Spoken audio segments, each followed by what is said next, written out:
আমার বয়ফ্রেন্ড আমার স্টকারকে আমাদের বাজিতে ঢুকতে দিয়েছিল আর তার পেছনের কারণটা ছিল একেবারেই শতানি। মাসের পর মাস আমার প্রাক্তন আমার পিছু নিচ্ছিল, উপহার পাঠাচ্ছিল। সে ছিল মানসিকভাবে অস্থির।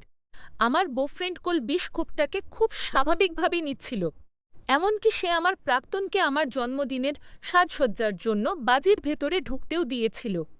আমি খুব আতঙ্কিত ছিলাম। শেষ পর্যন্ত আমি আমার গম্ভীর আর প্রভাবশালী ভাইকে নিয়ে এলাম তাকে মুখোমুখি করার জন্য। তারপর আসল সত্যিটা সামনে এলো। কোল শুধু সমস্যাটাকে এড়িয়ে যাচ্ছিল না, সে আসলে আমার স্টকারকেই স্টক করছিল। সে আমার প্রাক্তনের ওপর নজর রাখতে অনেকগুলো ফেক অ্যাকাউন্ট খুলেছিল। আমার প্রাক্তন যখনই আমাকে নিয়ে কিছু পোস্ট করত, কোল ওই অ্যাকাউন্টগুলো ব্যবহার করে তাকে আরও উস্কে দিত। সে আক্ষরিক অর্থেই আমার স্টকারকে বলেছিল যেন সে আমার পিছু নেওমা বন্ধ না করে। কেন? তাকে মিথ্যে আশা দিতে, তাকে মানসিকভাবে হেনস্থা করতে। আমার প্রাক্তনকে বারবার টাকা নষ্ট করতে আর ব্যর্থ হতে দেখে কোলের খুব মজা লাগছিল। আমি যখন চরম আতঙ্কে দিন কাটাচ্ছিলাম, সে তখন সেই প্রেমের চিঠিগুলো পজত আর চকলেটগুলো খেত।